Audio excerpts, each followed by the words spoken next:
This channel does not promote any violent, harmful, or illegal activities. All content provided by this channel is meant for an educational purpose only. কয়লা খনিতে বিস্ফোরণে ধসে পড়ল বাড়ির পাঁচিল, একাধিক বাড়িতে ফাটল। ইসিএলের কয়লা খনিতে বিস্ফোরণের জেরে ধসে পড়ল বাড়ির সীমানার পাঁচিল। এমনই অভিযোগ তুলল ক্ষতিগ্রস্ত বাড়ির সদস্যরা। আসানসোলের জামুরিয়ার কাটাগড়িয়ার ইসিএলের কুনস্তরিয়া এরিয়ার নর্থ সিয়ারশোল খোলামুখ খনির ঘটনা। ক্ষতিগ্রস্ত বাড়ির সদস্যদের অভিযোগ, নর্থ সিয়ারশোল খোলামুখ খনিতে কয়লা উত্তোলনের জন্য বিস্ফোরণের জেরে বাড়িতে কম্পন অনুভূত হয়, এমনকি বাড়িতে ফাটল দেখা দিয়েছে। তবে এবারেও বিস্ফোরণে বাড়ির সীমানার পাঁচিল ধসে পড়ে। এই ঘটনায় আতঙ্কিত এলাকার মানুষ। এই ঘটনার পর ঘটনাস্থলে পরিদর্শন করেছেন ইসিএলের আধিকারিকরা। ক্ষতিগ্রস্ত বাড়ির মহিলাদের দাবি পুনরায় যাতে ক্ষতিগ্রস্ত বাড়ির মালিকদের দাবি পুনরায় যাতে এই ধরনের ঘটনা না ঘটে তার ব্যবস্থা গ্রহণ করতে হবে। এমনকি কয়লা খনিতে বিস্ফোরণ বন্ধের দাবি জানিয়েছেন। কাল দুপুর 2টোর সময় ব্লাস্টিং হয়েছিল। ব্লাস্টিং হওয়ার পর একটা দেয়ালটা হেলে যায়, তো আজ সকালে দেখলাম দেয়ালটা পড়ে গেছে। তো এই ব্লাস্টিং জন্য এই পাঁচিলগুলো এই দেয়ালটা পড়ে গেছে। তো এর আগে আমরা ইসিএলকে জানিয়েছিলাম, কিসের কোনো গুরুত্ব। এর আগেও কি এরকম ফাটল কিংবা এরকম ধস হয়েছিল নাকি?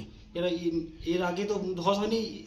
ইসিএল জন্য ব্লাস্টিং করার পর থেকে এই ধসলটা হয়। এরকম দেওয়াল ধসে যায়, দেওয়ালটা ধসে যায়। হ্যাঁ, এর ইসিএলকে আমরা জানিয়েছিলাম, ইসিএল কোনো গুরুত্ব নেয়নি। ওনারা এসেছিলেন, ওনারা বললেন আপনাদের এর আগে আপনাদের দেওয়াল করে দেবো, কিন্তু ওরা কিছু গুরুত্ব নেই। বাড়িতেও কি কোনো এফেক্ট হয়েছে নাকি? বাড়ির মধ্যে কিছু ক্র্যাক হয়েছে, কিছু জায়গায় ক্র্যাক হয়েছে, এমনকি বাড়ি পড়ে যাওয়ার সম্ভাবনা আছে। অনেক জায়গায় একটু দেওয়াল হেলে আছে। অন্য আশেপাশে কোনো জায়গায় কলোনির মধ্যে অনেকগুলো বাড়ি হয়েছে। আমাদের পাশের বাড়ি আছে, ওদের এই দেওয়ালটা একটু হেলে আছে ব্লাস্টিং জন্য। অনেকে কলোনি বাড়ির একটু হেলে আছে, কিছু পাঁচির একটা ফাটল ধরেছে, বাড়ি ক্র্যাক হয়েছে। এই ব্লাস্টিং জন্য অনেক বাড়ির ক্ষতি, আমাদের কলোনির অনেক ক্ষতিগ্রস্ত হচ্ছে। তো এইখানে ওসিবিটা কি আগে হয়েছিল না আপনাদের এই বাড়ি? আমাদের বাড়ি আগে হয়েছিল, বাড়ি হওয়ার পর ওসিবিটা হয়েছে। তো কি এখন প্রত্যেকদিন ভয়? হ্যাঁ, প্রত্যেকদিন এমন কি ভয়, আমাদের মৃত্যুর সঙ্গে লড়াই করছি। আমরা মৃত্যুর সঙ্গে লড়াই করছি। একান্ত এই যে ব্লাস্টিং হচ্ছে, ব্লাস্টিং জন্য একান্ত যদি এমনকি বাড়ি পড়ে যাওয়ার সম্ভাবনা আছে, এমনকি বাড়ি পড়ে যেতে পারে। এত যে কম্পন করছে আর বাড়ি পড়ে গেলে তার প্রত্যেকটা কলোনির মানুষ তো মারা যাবো।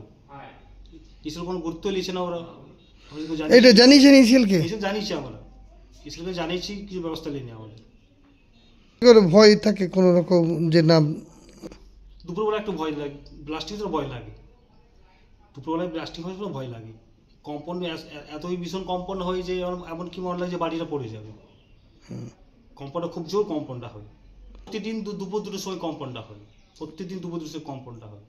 প্রত্যেকদিনই আতঙ্ক থাকে? প্রতিদিন দুপুর 2টো কম্পনটা হয়। কি নাম আপনার? আমরা বিশ্বজিৎ দাস।